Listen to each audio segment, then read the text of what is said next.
Hello and welcome everyone, I am Madals and welcome to some more Heart of the Swarm Beta games, and today it is a ladder game. It was sent to me from Welmu, who is of course the blue Protoss in the lower left, plays for Neurosoft and generally is just quite baller, not afraid to go for some cheesy builds, not afraid to go for some super early aggression, not afraid to go for a macro game either, just generally well-rounded, solid StarCraft 2 player.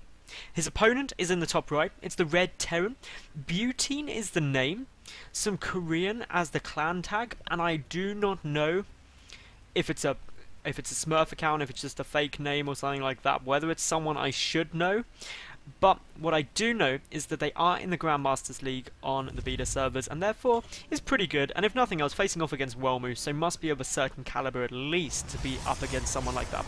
So this means that in terms of the game, it's going to be a PvT.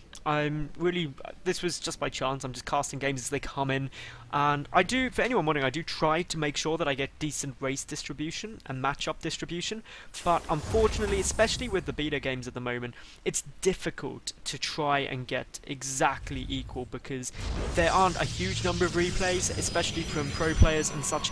It makes it just a little bit hard, so I do apologise if there seems to be a lot of Protoss games or a lot of Zerg games or anything like that. So, in terms of strategy, it is a PvT. A lot can happen here in terms of early game, especially for Protoss. How they utilise the mothership core is probably the major thing. Also, I'm looking out to see whether a gas comes down, whether it's going to be a Reaper opening. On Cloud Kingdom, a lot of cliff area which can be utilised. So that is something that may be good on this map, we'll wait to see, but BeauTeen not going to be going for that now, or, well, is now getting up the gas, as I was just about to say, it's not going to be now, but clearly going to go for it just slightly later than I was expecting. That doesn't matter, it just means you can squeeze a Marine out first. It also means that it may not be a Reaper, it could be a lot of other things, but it won't be just a flat up one racked command center. Meanwhile, for Welmu, he's getting up his second gas, he's getting the cyber core down as well. We'll wait to see whether this is for something aggressive, very tech heavy, or what the plan is. Obviously, it's going to be always a concern that it's some kind of Blink Stalker play, especially with the core, because there is this dead space around and the cliff area you can really utilize effectively. Or if instead it will just be for something more standard, a one-gate robo. There's lots of different options, and Cloud Kingdom is a nice, well-rounded map, but the important thing is BeauTeen is getting in, is getting the scout off, sees the 2 gas, that straight away allows you to do certain things, that it's not going to be a super quick expansion, it's not going to be super quick aggression like a 4-gate, it's going to be something tech-heavy. It's just working out what it is and how best to deal with it, whether there's going to be a Stargate chucked down potentially. It's something that, as I said, if it's going to be a Stargate, one gets chucked down, that's always pro times. And it's not just good enough, especially at the moment with the way Protoss play goes, to know that it's a Stargate. You really need to know what's coming out of that. Oracles deal a lot of damage, they shred your mineral line, but if you have out some anti-air, they're not very potent, they're very squishy. Phoenix as well, you can come in, you can get some good map awareness, you can get some good lifts on mineral lines, some harassment going off, but arguably not that great. But again, there's also the option of Void Rays, whether it's just going to be some Void Rays and some gateway pressure. That in itself is really quite strong as well. So lots of different things that can be going on, and I know that's a bit vague, but it's too early to tell specifically what it's going to be. But Oracle is en route, so now it's just up to BeauTeen to identify this is coming down, but where a scan would likely happen, wouldn't spot it, because the scan would likely come down in this area and may not necessarily see that Stargate in the corner, and as such it's just a case of identifying the oracles there and getting some decent anti-air. But due to the fact that we do have a nice number of Marines out, as long as your reactions are fairly quick, and with things like this supply depot just keeping your vision on the edge of your base, then hopefully, for the sake of this being more awesome action, BeauTeen will spot it. Now the SCV is able to make its way in. Will it come down and see it? Does it see the Oracle? That is the important thing. No, it will not see that. Will see the gateway coming down though. With only one gateway there, and judging by the Nexus timing, he should be able to work out that actually something not quite right. Getting some Widow Mines as well, and straight away, did he actually see that Stargate? No, he hasn't. So, just putting these back anyway, preemptively thinking, and working out that actually 2 gas, and I haven't seen a robo or anything, it's probably going to be a Stargate. So this is the sort of mindset which really just sets you up well. It's not about what you see with a scout, it's what you don't see and what you can work out. But the Widowmine is going to get a shot off. It doesn't quite kill an Oracle, but my goodness, it does do a lot of damage. That Oracle getting 3 kills will manage to get away with its life though, and as such, it was worthwhile. It did a nice little bit of damage. 3 workers isn't huge, but it caused a response, and that's what is the important thing. So now looking down here for Welmu, we've got the 3rd gas on its way, the Forge coming out, the 1st Observer, sorry, everything lagged though, I don't know why. The 1st Observer is coming down as well now, so that's just going to get Welmu some more vision about what's happening. It's a pretty typical 1-1-1 play out of BeauTeen at the moment, and but just with the expansion. So it's not a 1-1-1 in the sense that it's an all-in, it's just getting up to 1 barracks, 1 factory, 1 starport. So Hellion, Marine, Medevac. It's nothing too terrifying, but it's something that you do want to be just a little careful of, and as such, Welmu chucking down some extra cannons. That boost of the Medevac just coming in there. Seriously, boosted Medevacs are so good, but dropping those units down is just get over the force field, sees the 2 cannons there. But where's the drop going to go? Well, Hellions are going to come up, but unfortunately there's already units situated here by Welmu. He's ready to deal with this. Even with the boost, you don't want to go over that because you're going to lose a lot of stuff. But now we see BeauTeen going off to the side with this Medevac. Going to try and sneak in. There are a couple of pylons down though, and with the Mothership Core, with the option to Photon Overcharge, this could be tough. We'll come back to that for the moment. We see the tech labs coming down. We see more barracks coming down. Just 1 starport floating its way up there. Not quite sure what that's up to, but now we see that the Medevac coming in with the pylons there, and especially the Hellions attacking the pylons. That's just instantly going to alert Welmu about what's happening. But a couple of workers killed, not many. We see BeauTeen got 2 there compared to the 4 Welmu's already killed. So that's just not a major problem. It's just a nice little bit of damage. We've also got more Widow Mines coming out, and I love Widow Mines. Widow Mines are possibly my favorite thing ever, because they're just a reusable burrow baitling.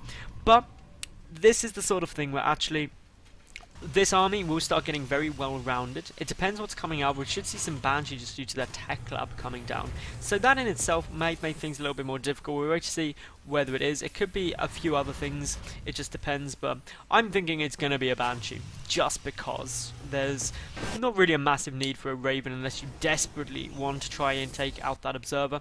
And as such, just with this force, then both up on 2 bases, generally going about their day-to-day business. Not too much is happening. Now, where did that starport go? Okay, the starport apparently... I have no idea what's going on. The starport is just powering add-ons, apparently. That is the purpose of the starport for the moment. Everything else just switching around here, there, and everywhere. BeauTeen can't quite decide what he wants to do with these different things, but... Yep, combat shield starting. Stim is about 3/4 done. We've got now the factory cancelling what it was getting, which I believe was a reactor, I forget, but... This is all very confusing. Going into a more traditional style now, but who knows? I've got very confused and lost my chain of thought completely. The important thing for Welmu, he's got the vision of the front of the entrance, so knows that actually his opponent is sitting in base, not coming to try and kill him. That's allowing Welmu to take this 3rd, knowing that actually I'm safe, you're not trying to kill me yet. I'm going to expand, and you can't do anything about that. But, unfortunately for Welmu, BeauTeen had the same idea. I'm going to take my 3rd base, and is now going to start moving across the map. Welmu knows that it's coming. That in itself is important. The Mothership Core, where are you, Mothership Core? Where have you gone, Mothership Core? There we go. You're coming back.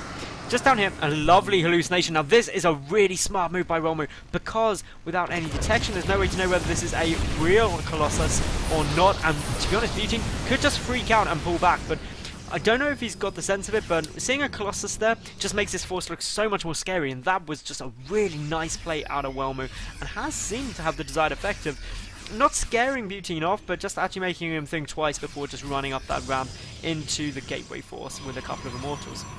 So, Welmu does just have to defend this quite carefully. He needs to be a little bit careful about this double drop that is potentially coming in, but he knows that he's got vision around, sees the boosting Medevacs, and if he gets a good couple of shots off with these Stalkers, that would be really bad. And they do. The Medevacs stop. One goes down, the second one so close, but it dies. Oh, that literally hurt. That was painful to watch, because it's like that poor Medevac, both of them. That was a massive win for Welmu. Look at that resources lost tab, 1800. resources lost for BeauTeen, the Terran, to only 400 lost by Welmu this game so far, who has replaced his hallucinated Colossus with a real Colossus. That is an upgrade and a half. But now, of course, with extended thermal lance coming down, Welmu starting to dominate in the map vision and just the map control, I'd say BeauTeen needs to be very, very careful. The plus side for BeauTeen is producing Vikings though, so that means that preparing to deal with the Colossus ASAP. Upgrade wise though, Welmu is looking fairly solid. Both players are on 1-1, but Welmu is already starting his 2-2 with Chrono Boost coming out on upgrades. That just means Welmu will take a comfortable lead there for at least a small period of time, but interestingly, we see the BeauTeen's getting a good number of Hellbats out. That's fun, because Hellbats are good units. The Templar Archives now on their way out for Welmu as well. Late game PvT is still a lot about forcing the Terran into a good army composition, a good balance of Ghosts and Vikings in order to deal with High Templar and Colossus, but this is just looking very much the norm. This is the sort of thing I'm expecting to see a lot in Heart of the Swarm with Protoss and Terran. And Hellbats are an interesting choice into it, and I'm interested to see how they work out, because they can actually tank up quite a bit of damage, and they also deal very effectively with Zealot Walls. So this is something that should be very fun to see go on, but Welmu, he's going to see this coming. He's going to be able to prepare to defend his third base. His Mothership Core has got a lot of energy on it. It's completely maxed out on energy, which means that actually I can chuck down a Photon Overcharge, I can chuck down a good Time Warp, and we'll see how you deal with that. But now BeauTeen is getting a scan, the Photon Overcharge already going down on the Nexus, and it looks like that's going to be enough for BeauTeen just to be like, no. No, no, no, I'm going to run away. I'm going to retreat. A tactical retreat is what I should call it, because this is not a position I want to push into, especially not with 2 Colossi, 2 Archons, a mass of Stalkers and Zealots and Immortals. It's just generally like a death ball. Well, it's not a death ball, but it's generally a sizable force, and now with the 3rd Colossus coming in there as well, it gets beyond a sizable force. It now becomes a very scary force. In terms of what's coming out from the Templar Archives, it's purely for Archon. No Storm has been researched yet, so that's how you can deduce that much. Still though, BeauTeen producing more and more Hellbats. He's already up to, what is it, 7 Hellbats, 17 Marauders, 20 Marines, and with that sort of force, you're going to be able to still do damage. The concern though, really for me, is what these Colossi are going to do, and also how he's going to deal with the Archons, because while he does have the 8 Vikings out, with a good number of Stalkers and a good play by Welmu, this could be very strong, and it looks like an engagement could potentially go down here. The Stalkers trying to get a couple of chips off, and we do see the Blink is not researched yet. It is only just starting for Welmu. That means he can't blink under those Vikings. He cannot get a couple of good snipes off in order to keep his Colossi alive longer. But Welmu is dominating so hard in terms of his map vision. Just look at this vision. He's got a couple of observers placed around the map in every possible route. He's got pylons, he's got watchtower control, and as such, he knows precisely what his opponent is doing, an exact read on his opponent's army, and precisely what he wants to do about it. So here he goes, Welmu with a nice build on his unit. He's got a Guardian Shield there, getting a couple of free Marines, and it may have cost him a few force fields, but free Marines are always free. Nukes, though, are coming down, and my goodness, if nukes were to happen, it would make me very happy. One lone brave Zealot is gradually chipping away at everything he can. It is 2-2. So is actually doing surprising damage. That got a couple of kills, and for one Zealot, definitely worth it. In terms of the work account, which is something I haven't touched on yet this game, 68 to 71. And when you factor in mules, that is probably going to be favouring BeauTeen in terms of the income overall. But now we see a good move forward, getting a couple of Vikings there, but the Colossi do need to be careful, do need to be dealing some nice damage, and Welmu feels like he's got the advantage here. He's going for it. One Colossus does fall, the second Colossus is taking quite a bit of damage there, the third one about to go down, but can Welmu do enough damage here? We can see the Vikings are landing, the infantry force is taking a lot of damage, but the Hellbats doing surprisingly well at tanking some, but Welmu's force just seems to be far superior now. The supplies definitely suggest Welmu is coming out on top, and yeah, BeauTeen clearly not happy, but Welmu with a good engagement. Even though he lost those Colossi, they did enough damage before they fell in order to wipe out the remaining Terran force. So grats to Welmu, good play there. I hope each and every one of you watching enjoyed. If you did, like the video, leave a cool comment, and of course subscribe, and I hope to catch you tomorrow for yet another new cast. Thank you for watching, and bye for now.